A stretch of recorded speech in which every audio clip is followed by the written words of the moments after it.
Hello everyone. Vijay academy Indore में आपका स्वागत है। तो इस क्लास में हम बात करेंगे जीएसटी के ऊपर। जीएसटी के जो एमसीक्यू हैं उनके ऊपर बात करेंगे। तो चलिए शुरू करते हैं क्लास को। तो सबसे पहला एमसीक्यू जो आ रहा है वो क्या है? निम्नलिखित में से कौन से कर जीएसटी में समाहित नहीं हुए? मतलब ऐसे कौन से टैक्स हैं जो किसमें समाहित नहीं हुए, मतलब किसमें शामिल नहीं किया गया है, जिनको जीएसटी में शामिल नहीं किया गया है। तो देखो, सबसे पहला सवाल ये आता है कि जीएसटी किस प्रकार का टैक्स है। तो जीएसटी एक इनडायरेक्ट टैक्स है। ठीक है, अप्रत्यक्ष कर की श्रेणी में ये आता है। दूसरा, जीएसटी क्या है? तो जीएसटी एक वैल्यू एडेड टैक्स है। कैसा है? वैल्यू एडेड टैक्स, मतलब जब वैल्यू बढ़ती है तो उस पर लगने वाला टैक्स है। ये भी क्वेश्चन पूछा जा सकता है। तीसरा क्या है? जीएसटी एक कैसा टैक्स है? तो जीएसटी एक डेस्टिनेशन बेस्ड टैक्स है। डेस्टिनेशन बेस्ड टैक्स है, मतलब क्या होता है? जहां पर इसका उपभोग किया जाता है या जहां इसको पहुंचाया जाता है, वहां पर यह टैक्स लगता है। ठीक है, तो जीएसटी में कौन कौन से टैक्स शामिल नहीं किए गए हैं, ये आपसे क्वेश्चन पूछ रहा है। कौन से कर को समाहित नहीं किया गया है? तो देखिए, जब इनडायरेक्ट टैक्स जीएसटी लाया गया था तो इसमें कई सारे जो है टैक्सों को शामिल किया गया था। ठीक है, तो पहला ऑप्शन आता है। पहला ऑप्शन क्या है? सेंट्रल एक्साइज टैक्स, केंद्रीय उत्पाद शुल्क। अब केंद्रीय उत्पाद शुल्क का मतलब क्या होता है कि देखिए, जब जीएसटी नहीं आया था तो उससे पहले मान लीजिए आपने कार की क्या करी? मैन्युफैक्चरिंग करी। आपने कार बनाई। तो कार बनाने, जैसे ही आप कार बना रहे हैं, तो ये कार को क्या बोला जाता था? कार को मैन्युफैक्चरिंग बोला जाता था। मैन्युफैक्चरिंग की बहुत बड़ी डेफिनेशन होती थी सेंट्रल एक्साइज एक्ट में। तो उसमें जो चीज को आप उत्पादन कर रहे हैं उसकी एक डेफिनेशन होती थी कि इन इन चीजों को क्या माना जाएगा? मैन्युफैक्चरिंग माना जाएगा, इनको मैन्युफैक्चरिंग नहीं माना जाएगा। तो ये पूरा किस में होता था? सेंट्रल एक्साइज ड्यूटी, केंद्रीय उत्पाद शुल्क में होता था। बट जब से क्या आ गया? जब से जीएसटी आ गया। क्या आ गया? जब से जीएसटी आ गया, उसमें क्या हो गया? उसके ऊपर भी, अगर आप कार भी मैन्युफैक्चरिंग कर रहे हैं, कार बना रहे हैं, या आप कोई भी चीज मैन्युफैक्चरिंग या उत्पादन कर रहे हैं, तो उसके ऊपर क्या लगेगा? जैसे आपने प्लास्टिक लिया और प्लास्टिक से क्या बनाया? प्लास्टिक से आपने एक टॉय बनाया। तो ये टॉय बनाने को भी क्या बोला जाता था? उत्पादन बोला जाता था। तो पहले जब जीएसटी नहीं था तो उस पे क्या लगता? उस पे लगता सेंट्रल एक्साइज ड्यूटी। बट अब जीएसटी लगेगा, तो ये किस में शामिल हो गया? जीएसटी में शामिल हो गया। तो पहला ऑप्शन तो हमारा क्या हो जाएगा? गलत, कि मतलब ये तो नहीं है। ठीक है। दूसरा क्या बोल रहे हैं? Service tax. अब सर्विस टैक्स मतलब सेवा कर। तो ये कब लगता था? जैसे कोई सेवा दे रहा है, किसी भी प्रकार की सेवा दे रहे हैं, तो उस पर ये लगने वाला टैक्स था। जैसे अगर आपने किसी से कंसल्टेंसी ली कि जैसे अगर करियर के लिए ही कंसल्टेंसी ली कि मेरे को कौन सा सब्जेक्ट लेना है, तो अब इसके लिए आपने एक प्रोफेशनल व्यक्ति के पास गए। एक किसके पास गए? प्रोफेशनल व्यक्ति के पास गए, करियर काउंसलर के पास गए। उसने आपसे ली 20,000 की फीस, आपको गाइड करा प्रॉपरली और आपसे ली फीस 20,000 की फीस। तो जब जीएसटी नहीं था तो वो 20,000 की इस पर क्या लेता? सर्विस टैक्स लेते। कितना लेते? 18% लेते। ठीक है। आपको एक नया घर बनाना है। आपको क्या बनाना है? आपको एक नया घर बनाना है। ये घर बनाना है, तो हम इंजीनियर के पास जाते थे घर का नक्शा बनाने।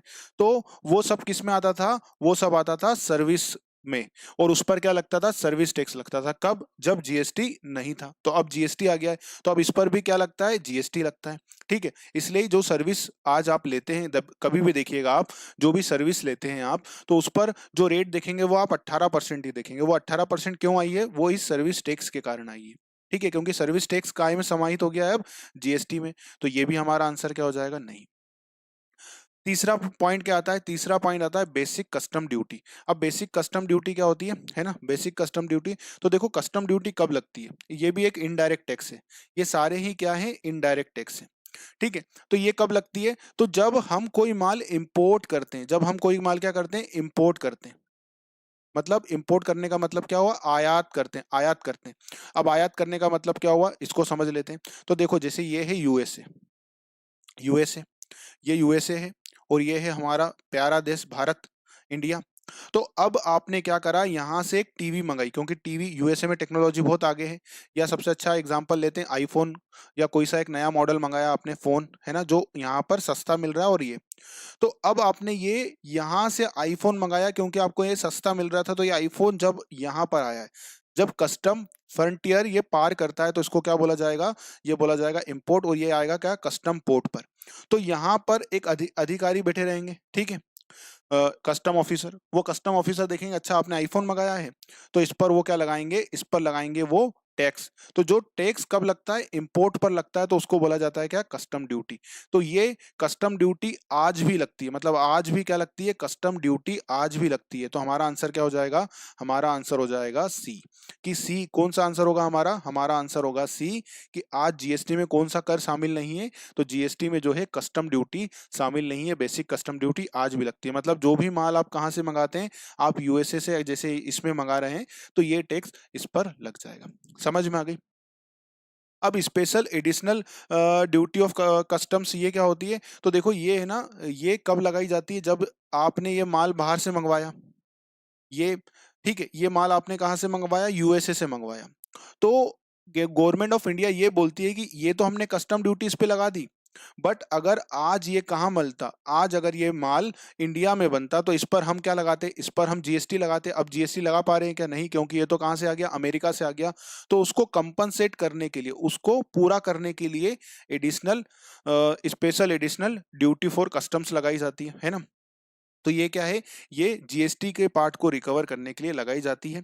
ठीक है, अब जीएसटी के पार्ट में ये लगाने लग गए, इसकी जगह क्या लगता है, यहाँ पर आईजीएसटी लगता है। ठीक है, इसके अंदर आईजीएसटी हम लगाते हैं।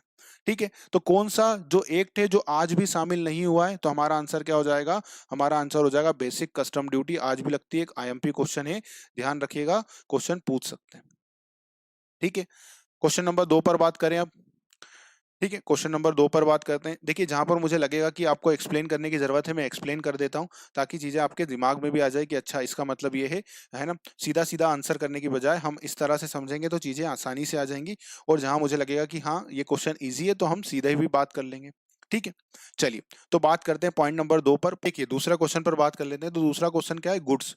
गुड्स का आशा है। अब देखिए, जब डिटेल में हम पढ़ेंगे, तो इसमें आपको गुड्स का मतलब भी मैं बता दूंगा। तो गुड्स का आशय चल संपत्ति से, परंतु इसमें क्या शामिल नहीं है। देखिए, नॉर्मली जो जीएसटी में जब गुड्स को डिफाइन किया गया है, तो उसमें क्या बोला गया है, मूवेबल असेट। क्या बोला गया है, ऑल मूवेबल असेट्स। जो भी चल संपत्तियां, जो भी मूवेबल है। अब मूवेबल का मतलब क्या होता है, चल संपत्ति का मतलब वो संपत्तियां होता है जिसको एक स्थान से दूसरे स्थान पर आप मूव कर सकते हो, वो सब मूवेबल असेट चल संपत्तियों के अंतर्गत आती है।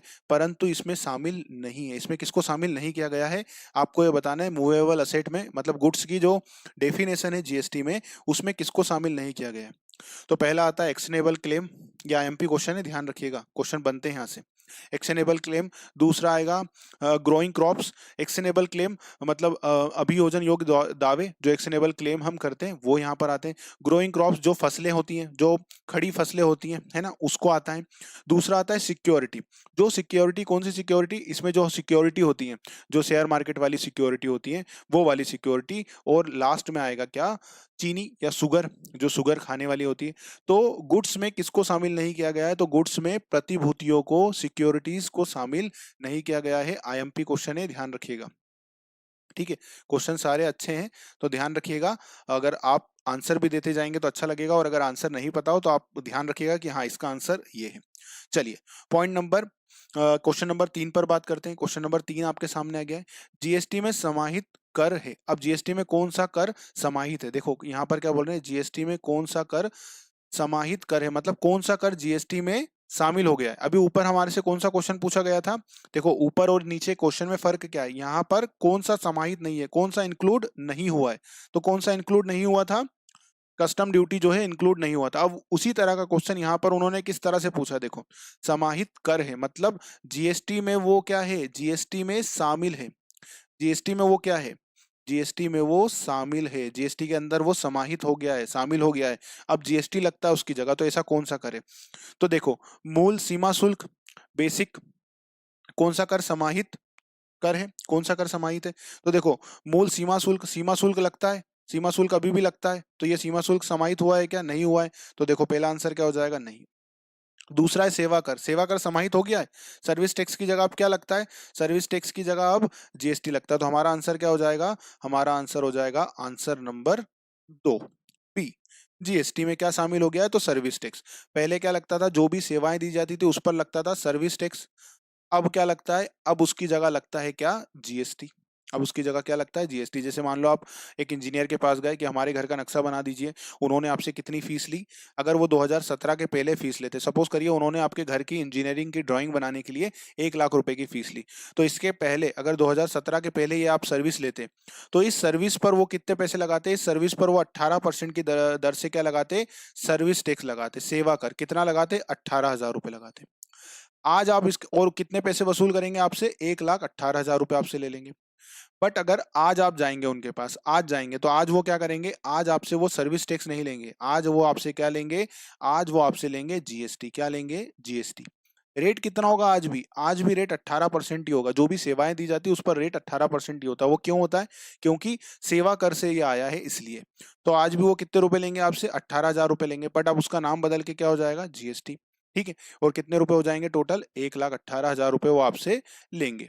ठीक है, इसमें क्या होते हैं, इसमें सीजीएसटी और एसजीएसटी, ठीक है, या आईजीएसटी, कोई सा भी एक रहता है, वो हम डिटेल में जब समझ लेंगे, मैं आपको किसी दिन इस पर भी वीडियो ले आऊंगा, सीजीएसटी कब लगता है, एसजीएसटी कब लगेगा, या आईजीएसटी कब लगता है, उस पर एक वीडियो लेकर के मैं आ जाऊंगा। तो इस पर क्या लगा लेंगे, वो जीएसटी की जगह आप क्या लगा लेंगे, सेवा कर की जगह जीएसटी लगा लेंगे। तो ये कर क्या हो गया, सेवा कर जो है अब किस में शामिल हो गया है, जीएसटी में समाहित हो गया है। और कौन कौन से कर अभी भी लग रहे हैं, तो देखिए स्टाम्प ड्यूटी, जैसे स्टाम्प ड्यूटी कब लगता है, जैसे अगर आप अपनी घर की रजिस्ट्री कराने जाएंगे तो उसमें स्टाम्प ड्यूटी लगते हैं, वो किसको मिलता है, स्टेट गवर्नमेंट को मिलता है, तो आज भी वो लग रहा है। बिजली पर कर, बिजली है ना, ये इलेक्ट्रिसिटी ड्यूटी लगती है, तो वो आज भी लग रही है ना, इलेक्ट्रिसिटी टैक्स जो है या ड्यूटी जो है वो आज भी लग रही है। ठीक है, तो अभी क्या हो गया, सर्विस सेवा कर जो है वो किस में आ गया है, जीएसटी में आ गया है। तो मैं इसको हाईलाइट भी कर देता हूँ कि जीएसटी में समाहित कर कौन सा है, तो सेवा कर है। ठीक है, चलिए बात करते हैं पॉइंट नंबर क्वेश्चन नंबर 4 पर। जीएसटी परिषद का चेयरमैन होता है, तो जीएसटी परिषद जो है उसका चेयरमैन कौन होता है, मोस्ट एमपी क्वेश्चन है। तो अप्रत्यक्ष कर का बोर्ड का मुख्य आयुक्त होता है, केंद्रीय वित्त मंत्री होते हैं, या कौन होते हैं, या प्रधानमंत्री होते हैं, या नीति आयोग के अध्यक्ष, कौन होता है जीएसटी परिषद का चेयरमैन, मोस्ट एमपी क्वेश्चन है, पूछ लेंगे आपसे। तो कौन होता है, तो केंद्रीय वित्त मंत्री, कौन होते हैं, केंद्रीय वित्त मंत्री जो है इसका चेयरमैन होते हैं। जीएसटी परिषद का कौन चेयरमैन होता है, तो केंद्रीय वित्त मंत्री होते हैं, ध्यान रखिएगा, एग्जाम में क्वेश्चन आपसे पूछा जा सकता है। पॉइंट नंबर 5 पर बात करते हैं, क्वेश्चन नंबर 5 पर। जीएसटी अधिनियम लागू करने की घोषणा की गई थी, तो जीएसटी अधिनियम जब लागू किया गया था तो उसकी घोषणा की गई थी, कहाँ पे की गई थी आप बता दीजिए। तो लोकसभा में, के संसद के केंद्रीय कक्ष में, राज्यसभा में, इनमें से कोई नहीं। तो देखिए जीएसटी अधिनियम लागू करने की घोषणा की गई थी, कहां पर की गई थी, चलिए तो मैं बता देता हूं कहां पर की गई थी। तो देखिए संसद के केंद्रीय कक्ष में की गई थी, कहाँ की गई थी, संसद के केंद्रीय कक्ष में। आपको याद होगा कि जब वो रात को 12 बजे एकदम घंटियां बजी थी और सब चीजें हुई थी, कि क्योंकि देखिए जीएसटी एक बहुत बड़ा टैक्स रिफॉर्म है, आईडीटी में पिछले जितने भी रिफॉर्म हुए हैं उनमें सबसे बड़ा रिफॉर्म अगर हम कहें भारत के पूरे टैक्स इतिहास में, तो एक सबसे बड़ा ये रिफॉर्म था जीएसटी लाना। ठीक है, जीएसटी लाना, जीएसटी एक अपने आप में बहुत बड़ा रिफॉर्म है, बहुत बड़ा टैक्स है, बहुत बड़ा डिसीजन है ये कमजोर, मतलब एक छोटा डिसीजन नहीं है। सरकार अगर जीएसटी लेकर के आई है तो एक बहुत बड़ा ये इनिशिएशन लिया है और एक बहुत बड़ा रिफॉर्म किया है। आने वाले समय में आप देख पाएंगे कि बहुत अच्छा टैक्स सिस्टम होगा। जरूर है कि उसमें चीजें बदल रही हैं, बट जीएसटी एक बहुत बड़ा टैक्स रिफॉर्म था। चलिए, है भी मतलब अभी भी। चलिए पॉइंट नंबर 6 पर बात करते हैं, क्वेश्चन नंबर 6 पर। बीजक इनवाइस में जीएसटी दर्शाते हैं, नहीं दर्शाते, स्वैच्छिक है या इनमें से कोई नहीं। तो देखो, जो इनवॉइस में, जो अब जब आपको इनवॉइस देते हैं, ये आपको इनवॉइस देते हैं, है ना, इनवॉइस देते हैं, इस तरह का इनवॉइस मिलता है, जो जिसको हम क्या कहते हैं, बिल, है ना। इनवॉइस का मतलब बिल, जो आपको बिल मिला कि भैया बिल दे देना। तो जब बिल में आपको यहाँ पर क्या मिलता है, यहाँ पर उसका पर्टिकुलर मिलेगा, फिर रेट मिलेगा, और यहाँ पर उसका टोटल रेट आ जाएगा, और फिर यहाँ पर आता है टोटल, और फिर यहाँ पर आता है जीएसटी। तो जीएसटी बताना क्या कंपलसरी है या नहीं है, आपको ये बताना है। जीएसटी दर्शाते हैं, जीएसटी नहीं दर्शाते, स्व इच्छा है, मतलब आपकी इच्छा हो तो बताना, नहीं हो या इनमें से कोई नहीं। तो इसका आंसर क्या हो जाएगा, जीएसटी दर्शाते हैं ना, जीएसटी दर्शाते हैं। जब भी आपको कोई बीजक दिया जाएगा, इनवॉइस दिया जाएगा, तो उसमें आपको जीएसटी बताना होगा, तो यहाँ पर जीएसटी बताया जाता है, ध्यान रखिएगा। एक इजी क्वेश्चन है, जो क्वेश्चन आईएमपी है कैटेगरी में है, जिसको अगर आप आईएमपी मार्क कर सकते हैं, तो ये वाला क्वेश्चन आईएमपी है, ये भी क्वेश्चन आईएमपी है। ठीक है, ज्यादा क्वेश्चन कौन सा आईएमपी है, तो ज्यादा क्वेश्चन है क्वेश्चन नंबर 4। तो चारों क्वेश्चन आईएमपी है। ठीक है, चारों क्वेश्चन मोस्ट आईएमपी आपसे क्वेश्चन पूछ सकते हैं। चलिए क्वेश्चन नंबर हम बात करते हैं किस पर, 7 पर। क्वेश्चन नंबर 7 आ गया है कि जीएसटी का लाभ क्या है। देखो जीएसटी आने से क्या क्या लाभ हो गया, तो जीएसटी लाया ही इसलिए गया था ताकि टैक्स सिस्टम जो है वो काफी अच्छा हो। तो जीएसटी के क्या लाभ है, तो पहला आएगा कंपोजिशन फैसिलिटी, दूसरा इनपुट टैक्स क्रेडिट, तीसरा इंक्रीज इन टैक्स कलेक्शन या उपरोक्त में से सभी।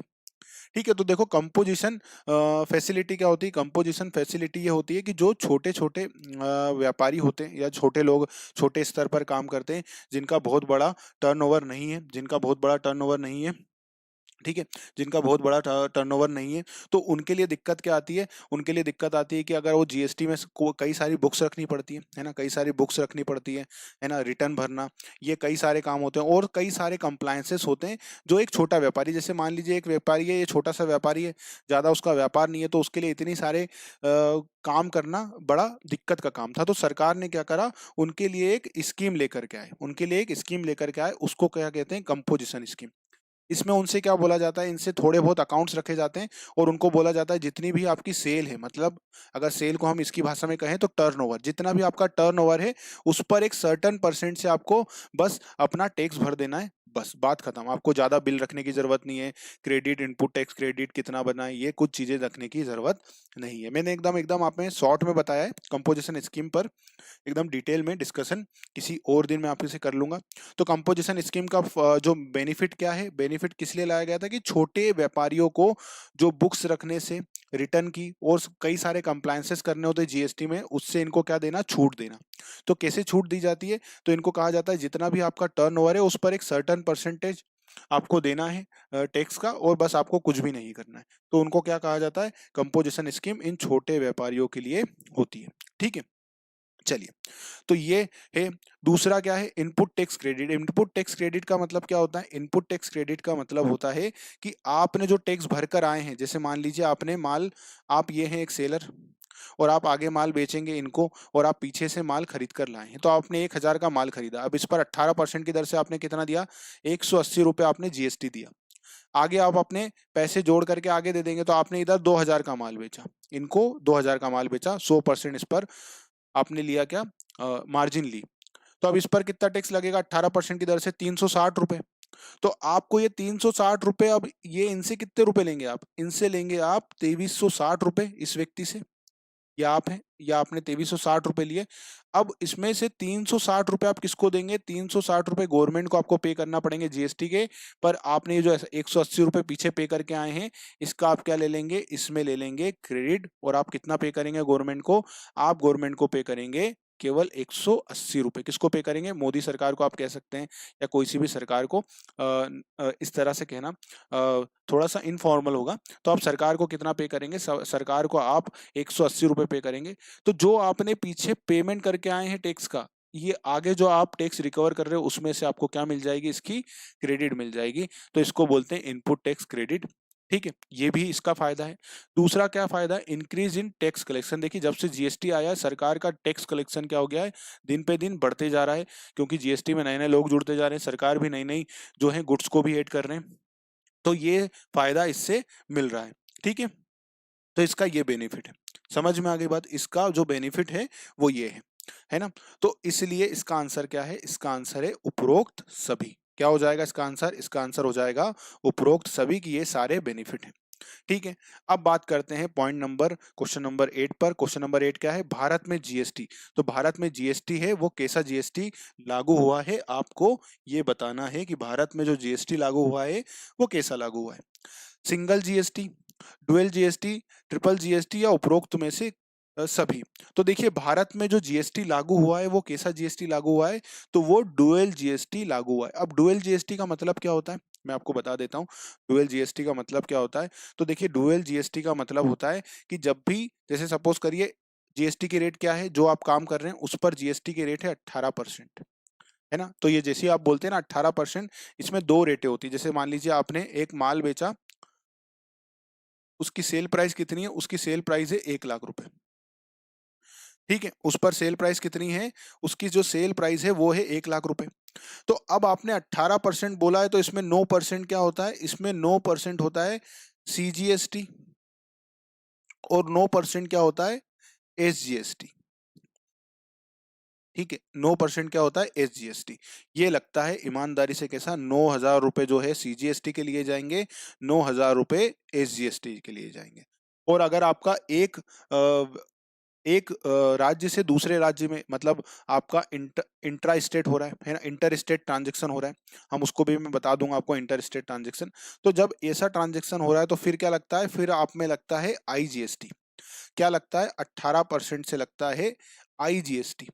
तो इस IGST के भी अंदर क्या है, कुछ भी नहीं है, इस IGST के अंदर भी क्या है, 9% से है SGST, और 9% से क्या है, 9% से है CGST।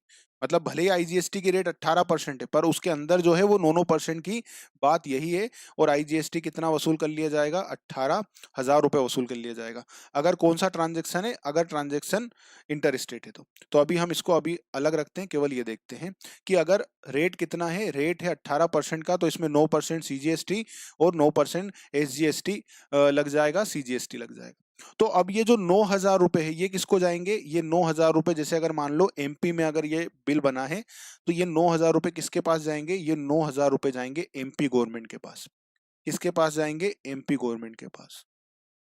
और ये जो 9,000 रुपए है SGST के, ये किसके पास जाएंगे, ये जाएंगे CG के पास। किसके पास जाएंगे, CG, सेंट्रल गवर्नमेंट के पास। ठीक है, ये किसके पास जाएंगे, सेंटर गवर्नमेंट के पास, और ये किसके पास जाएंगे, MP गवर्नमेंट के पास। तो इस प्रकार से डुअल GST होता है। मतलब एक GST में क्या होता है, केंद्र सरकार, ये राज्य सरकार भी टैक्स लगा रही है, साथ ही साथ क्या लगा रही है, केंद्र सरकार भी टैक्स लगा रही है, तो इसको बोला जाता है डुअल GST।